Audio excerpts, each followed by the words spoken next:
Warahmatullahi wabarakatuh. Kembali lagi bersama saya Muhammad Tegar Saputra dari kelas Informatika 02 dengan NIM 23115458. Di sini saya akan membahas beberapa soal dari mata kuliah OAK. Yang pertama, mengapa memori cache sangat penting dalam sistem komputer?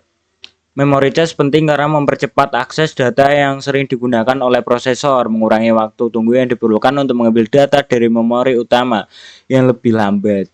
Dengan cache, kinerja sistem meningkat karena data yang sering diakses dapat diambil lebih cepat, membuat prosesor bekerja lebih efisien dan cepat.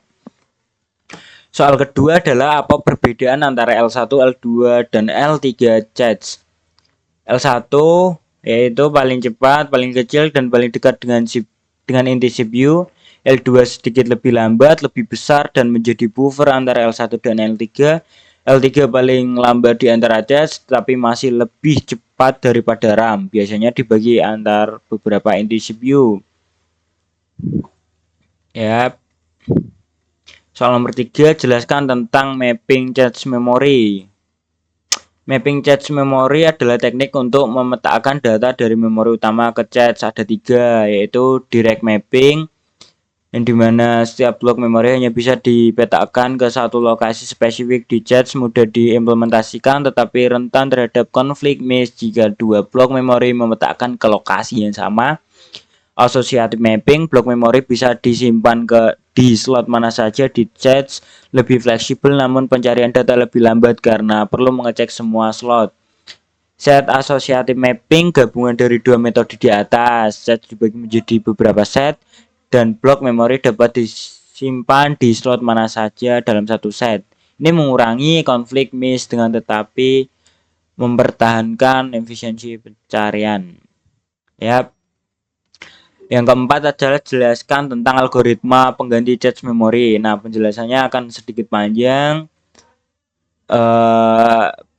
Beberapa algoritma pengganti cache memori yang umum digunakan adalah last recently. Di sini konsepnya blok yang paling lama tidak digunakan akan diganti. Cara kerja setiap blok diakses, statusnya diperbarui sebagai yang baru digunakan. Saat cache penuh, blok yang paling lama tidak diakses akan diganti. Kelebihan efektif data yang digunakan kembali, pokoknya itu kurangnya memerlukan percepatan urutan penggunaan yang bisa membebani sumber daya. Kedua adalah first in first out, konsepnya yaitu blok yang pertama masuk akan diganti pertama kali tanpa melihat kapan atau seberapa sering blok digunakan. Cara kerjanya, cache bertindak sebagai antrian queue, blok pertama yang masuk akan diganti saat cache penuh.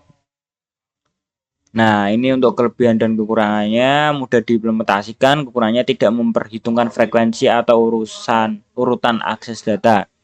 Less frequently used, blok yang paling jarang digunakan akan diganti. Setiap blok memiliki penghitung akses, blok dengan akses terendah akan diganti. Kelebihannya cocok untuk situasi di mana beberapa data lebih sering diakses.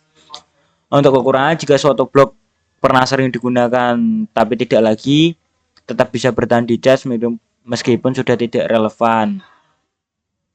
Random replacement, blok yang dipilih secara acak akan diganti. Secara acak, untuk cara kerjanya saat cache penuh, blok apapun bisa dipilih secara acak untuk diganti. Kelebihan sangat sederhana dan mudah diimplementasikan. Kekurangannya tidak efisien karena blok yang sering digunakan bisa saja diganti secara acak. Most recently used.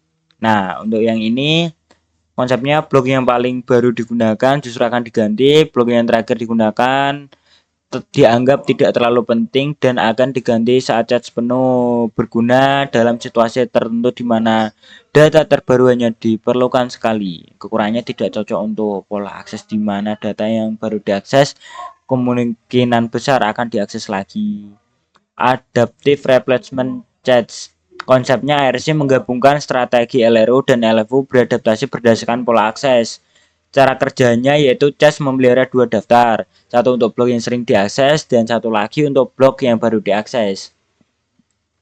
Cache beradaptasi secara dinamis sesuai pola akses. Kelebihannya efisien dalam pola akses yang bervariasi. Implementasinya lebih kompleks, itu kekurangannya. Yang terakhir adalah clock konsep variasi dari Vivo di mana blok yang akan diganti diberi kesempatan kedua jika baru-baru ini digunakan. Cara kerja, setiap blok memiliki bit referensi. Saat pointer mencapai blok dengan bit referensi 0, blok itu diganti. Jika bit 1, blok diberi kesempatan kedua dan pointer melanjutkan ke blok berikutnya. Kelebihannya, kombinasi sederhana dari Vivo dan LRO. Kekurangan, tidak selalu seefektif LRO. Nah, untuk kesimpulannya, yaitu LRO mengganti blok yang paling lama tidak diakses, Vivo mengganti blok yang pertama masuk, LFU mengganti blok yang paling jarang diakses, random mengganti blok secara acak, MRO mengganti blok yang baru digunakan, RC mengadaptasi penggantian berdasarkan pola akses, clock memberikan kesempatan kedua kepada blok yang baru diakses. Untuk persoalan yang terakhir adalah jelaskan salah satu memori yang Anda gunakan saat ini. Kebetulan saya menggunakan RAM yang paling umum digunakan yaitu DDR4 RAM. Ya, pengertiannya adalah memori volatil yang digunakan sebagai memori utama dalam komputer dan perangkat elektronik. Data akan hilang ketika daya dimatikan. Fungsinya ya biasa menyimpan data sementara yang dibutuhkan CPU untuk menjalankan aplikasi dan sistem operasi. Memungkinkan akses cepat. Untuk keunggulannya, kecepatannya lumayan tinggi hingga 3200 MT per second. Kapasitasnya cukup besar yaitu 4 GB hingga 64 ya kan. Efisiensi energi menggunakan tegangan lebih rendah.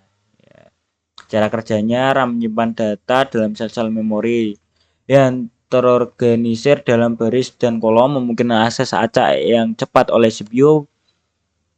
Untuk penerapan biasa digunakan dalam komputer desktop, laptop, server, perangkat mobile, dan konsol game.